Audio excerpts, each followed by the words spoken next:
Local Access, Channel 29, exclusive.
Murder. Murder most foul. What is it about murder that is so prevalent in the state of Florida and especially in the city of Jacksonville? What are we going to do about it?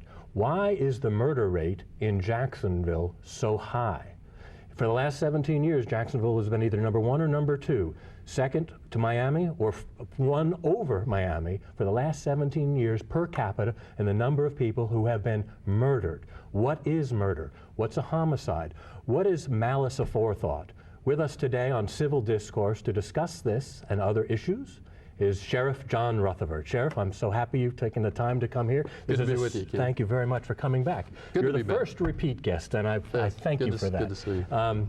What is it about? What's going on? This is serious, serious business. I mean, are there economic issues here? Is it a poverty issue? Are there educational issues? All of the above? All of the above. And Ken, I'll tell you, I start off this discussion oftentimes telling people, look, the good news is in Jacksonville last year, homicides went from 104 down to 91. That's the good news. The bad news is we had 91 murders in Jacksonville. It's still way too high. In 2004? In 2005. 2005, I'm sorry, 2005, right. Yeah, and all of those things that you just listed. And I've had people question since we announced the JCCI study. They said, look, why are you doing this study? We know what the issues are that cause crime, that cause murder, for example. And I said, you're absolutely right in that we know that it's those things that you just listed. I tell folks, I say, look, give me strong families, strong schools, strong churches, strong business community, and this community doesn't have a problem with violence any longer. Mm-hmm. So it's a values issue. It's absolutely a values issue. You're looking at it from a perspective. I think it's absolutely a values issue. Mm-hmm. In the culture that is within some of these young folks, and I can tell you the demographics of those who are out there killing people is 18 to 34. It's a very, very high spike in that demographic. And guess what? Jacksonville leads the state in that demographic, behind Orlando by a couple percentage points, but they also have the University of Central Florida, which drives their numbers up significantly. Mm-hmm. But we know that it's those issues. What we don't know is how is Jacksonville doing in each of those issues, and what can we do better? For example, when I looked at the JCCI Quality of Life report, and I see 70% of the marriages in Duval County end in divorce, that's an issue. That's an issue. Mm-hmm. What about education? That's also an issue. I mean, the education gap is an issue. In fact, if you look at the can it play a role in terms of a higher graduation rate and giving people better education so that they can have a better opportunity to make a better living for themselves? Absolutely. The information that we have compiled on murder suspects for the years from 2000 to 2005, when we looked at those murder suspects, these are people, we know these are murderers because we've arrested them and they've been charged with it. When you look at their education, most of them, 60%, 65% or so, did not complete high school. That's a significant factor. That's extremely significant. Mm-hmm. And the school board is looking at that, I hope. Now, you've commissioned a study, and I think you said you got this, the money from drug forfeiture This is a study that the paper reported not too long ago, JCCI, to take a look at violence in the city. Well, the violence. No better way to use a drug dealer's money than. Now, how does that work? I mean, was this just a bag of cash laying around? Mm-hmm. And so. Sort of. And so you take it in and you register it, and then they get convicted? Exactly. Once they're convicted, any of the proceeds that they got from their illegal activity of selling drugs, we seize that money along with their drugs, and it's forfeited to the agency and all the different agencies that may have worked on that particular case. And you know, one of the well, that's then where most of that money comes from. And it was 80,000 or something close to that, and you said we have 80,000. They said, oh great, that's how much the study is going to cost. No, they told me what it would cost, 78,000, whatever it was, and I said, well, we'll find that. Now, in this study, do you think that they will somehow include murderers in their study and talking with the murderers? I believe they might hear from some murderers, from some victims, survivors of victims of murder, you know, family members and that sort of thing. But you know, that remains to be seen. One thing that I didn't want to do was the Jacksonville Sheriff's Office is not going to be part of the management team leading this study, and I didn't want this to be a JSO study. JCCI is very adept at these program studies where they go in and they look at issues and come up with recommendations. And in fact, I've used 2 of them to get legislation passed. And so I know that not only do they carry some political weight here in Jacksonville, but they do in Tallahassee as well. And so if there are statewide issues that need to be addressed, then I know that this study will give us the weight to do that. It's interesting that people have come to the conclusion, I agree with this, that it's not the fault of the JSO. Talk about crime prevention versus law enforcement versus getting the bad guy and preventing the bad guy from doing things. How do they're not wearing labels out there, they're not wearing uniforms. You get to know them through your community projects and community out. You get to know some people that might be susceptible to doing some things that society at large would not like. But you know, murder is a very intimate, intra-racial type crime. 75% of the murder victims know the assailant. They occur spontaneously oftentimes. It's a passion crime oftentimes. For example, I mentioned earlier that the 2 fellows involved in a card game and you know, one pulls a knife and stabs the other. West Side, we had a situation, you know, one neighbor sprinkled something on the other guy's flowers out front, and he empties a magazine into her. You know, so that's how these things can occur. People. These are very angry There are people. some anger issues. There's some violence issues as a whole, and that's why the JCCI study is to study violence, not just murder. Now, I will tell you, there are a couple areas that I think law enforcement can impact on the murder rate, and there's basically 2 areas. If you look at the types of murders that occur, those that are arguments, as we mentioned earlier, you've got those that occur in robberies and those sorts of things, but you also have those that occur in domestic violence, which are a significant number, 15% are in Jacksonville are related. Now that's pretty good when you look across the nation, and that percentage is about 24-25%. I think the reason ours is so low here is because we have a great partnership with the State Attorney's Office, with Hubbard House and the other domestic battery intervention advocates, and through our INVEST program, we engage these women who may be future murder victims if they don't get out of that very threatening situation. And so this program identifies them and then provides them with services and information that they need to get out of that dangerous situation. Then the other category where I think we've had some impact on these numbers and why it's dropped from 104 to 91, instead of continuing the upward trend that it had over the last few years, is in the drug world. Now, you may know, and remember back in November of 2003 when I became sheriff, we put together, I created a violent crime task force, created a new homicide team, embedded them with narcotics. Now, there's a reason we did that, Ken. They were all working the same people. The homicide and the narcotics guys were all working the same people.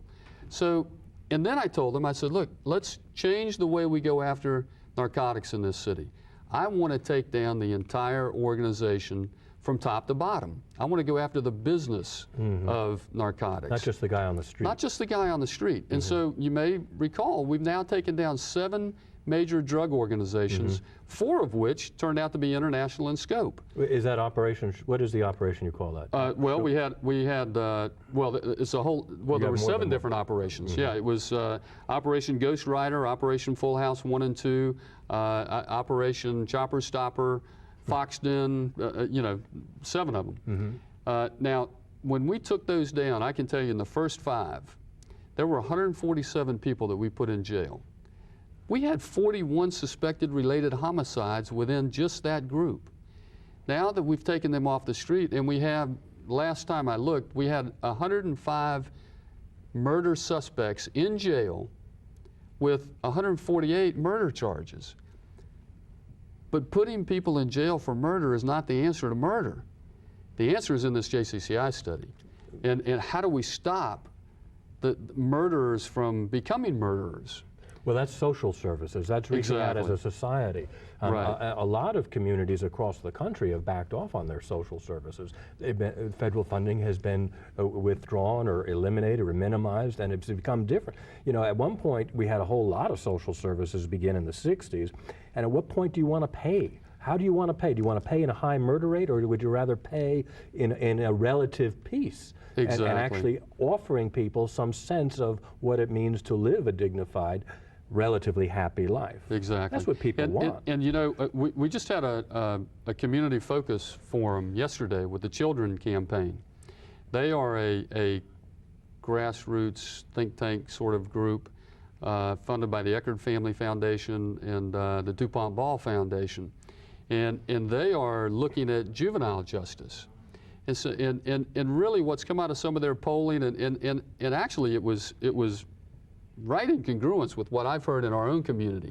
And that is, first, I want my child safe. I don't want violent kids in school. I don't want violent kids on the street. Do something with them first. I want my child safe. But then secondly, they want these prevention and intervention programs that focus, and I think there's a little bit of a shift here. It used to focus on the child. Now they want to focus on the family, which I think is the correct focus, because oftentimes the child's not the problem.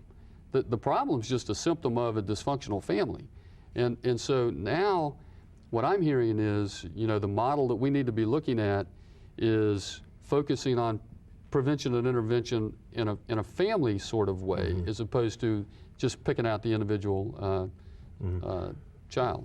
What is the weapon of choice? Is there one weapon that is preferred over another based on your information? Firearms. Firearms are the weapon of choice. 67% are killed with a firearm. Legal firearms or illegal firearms for the most part? Yeah, I can't tell you that. It's actually, I don't know that one. Okay. And any particular type of firearm? Are we talking, you know, a brand name or a type? We haven't really broken it down any further than that. I can tell you just some anecdotal stuff. But mainly a firearm would be a pistol?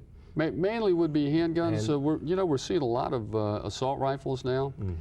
In fact, Operation Chopper Stopper, you know, I thought a chopper was a motorcycle with high handlebars and, you know, that kind of, not anymore. Now a chopper, Ken, is an assault rifle. That's a chopper. Well, let's get back to that. We're going to take a quick break, and we're going to come back with Sheriff John Rutherford, Sheriff of Jacksonville Sheriff's Office. He's the man, and I'm happy he's here with us on Civil Discourse. We're talking about the murder rate and violence in Jacksonville. My name is Ken Hurley. Take a look at this. We'll be right back. This little light of mine, I'm gonna let it shine. This little light of mine, I'm gonna let it shine. In these these turbulent times, let us not erode the liberties our country was built on. Let it shine. Larry Parker, National Honor Society student. Patricia Stevenson, stockbroker. Hector DeSario, systems analyst. Driving while black or brown isn't a crime. If it's happened to you, call us at 1-8776-PROFILE and arrest the racism. Welcome back to Civil Discourse. My name is Ken Hurley, and we're talking with Sheriff John Rutherford about the murder rate and violence in Jacksonville. And one of the things we were talking about as we went for the break is the weapon of choice. But what about the staffing issues of the JSO? You know, in terms of crime prevention, are you understaffed? Are you seeking for a greater increase in officers? Ken, this is, let me make this very clear. This is not a staffing issue.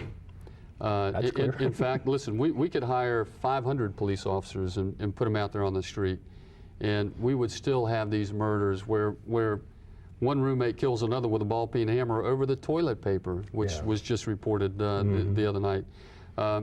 Those kinds of issues, this is about violence. This is not about police officers. We could put one, again, we could put one on every corner.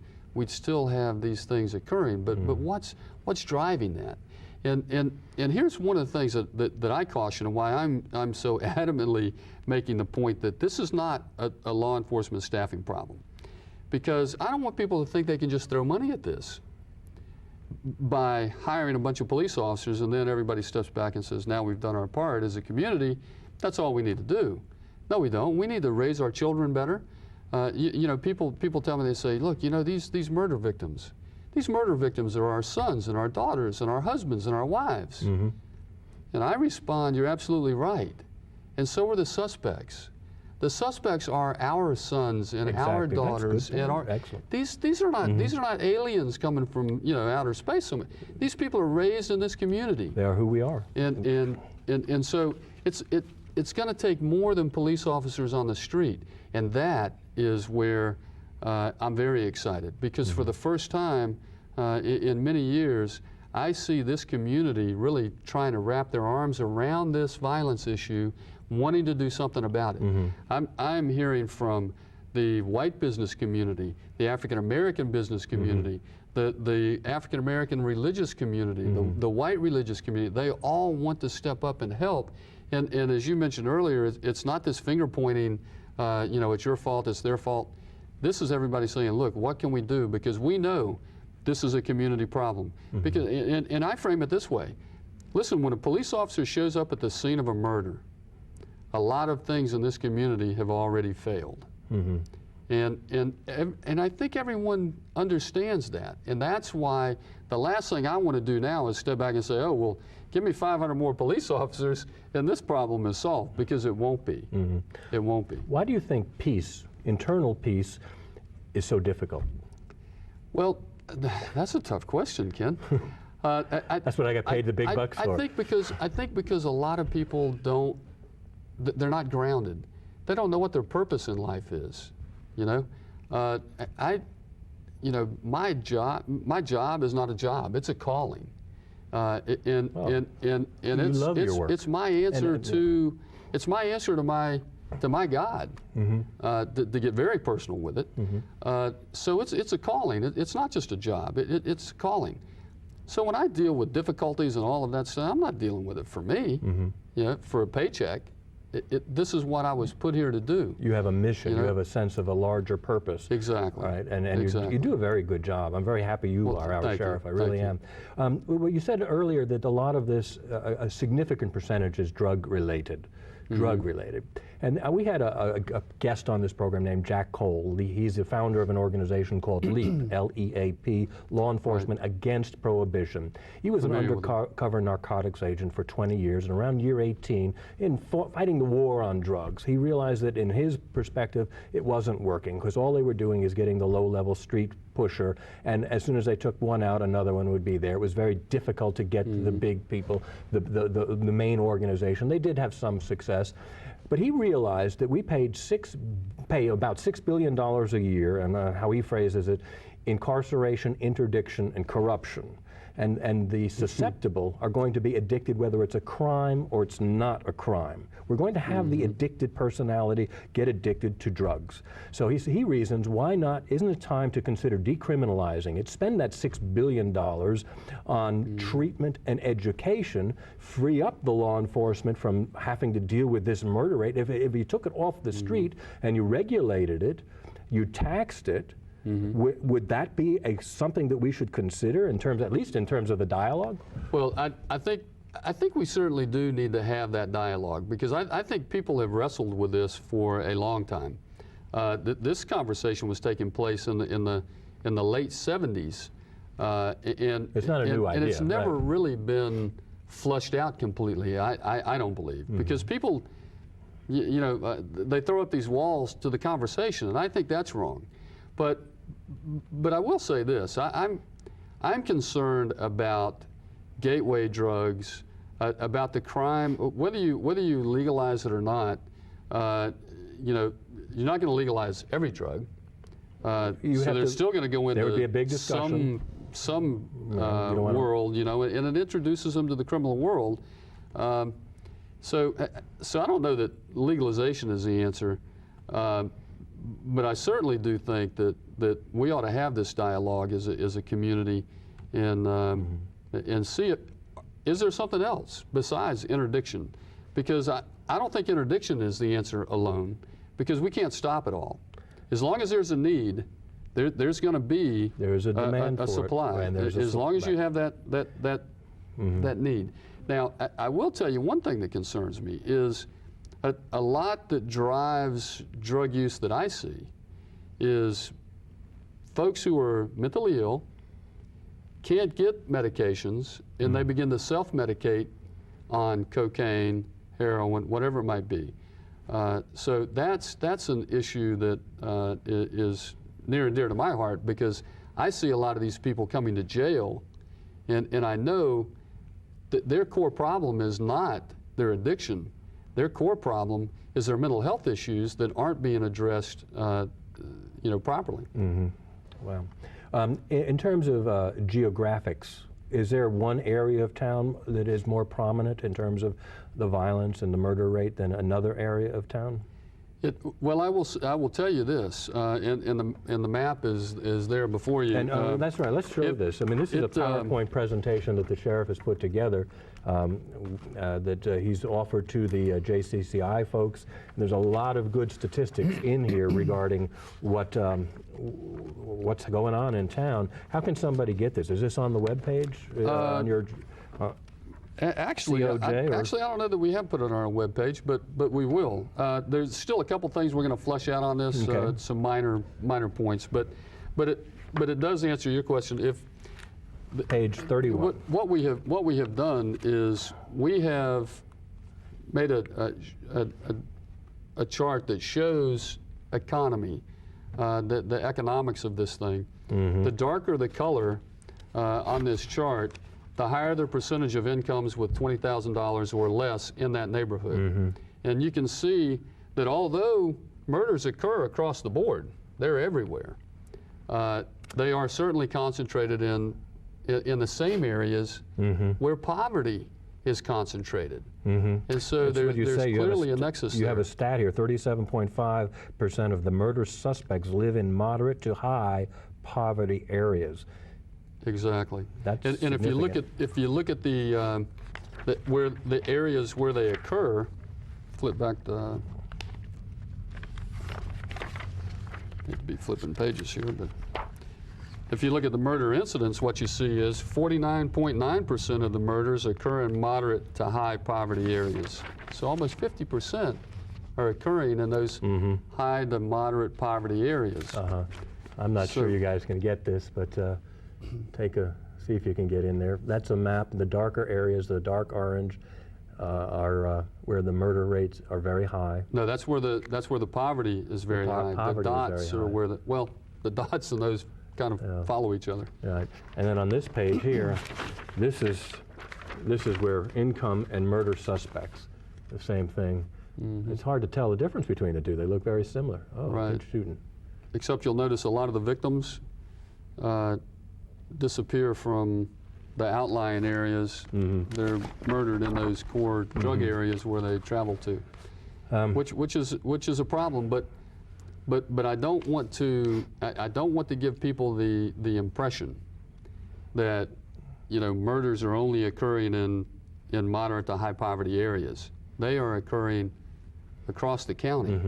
And so this truly is a citywide issue to be addressed, I think, from a citywide standpoint. Well, it's going to be interesting. When is this study supposed to be complete? It begins, the first meeting will be March 9th. And this is another series of town hall meetings? Is that how this is going to? No. How is this study going to work? I mean, how can somebody participate in this study?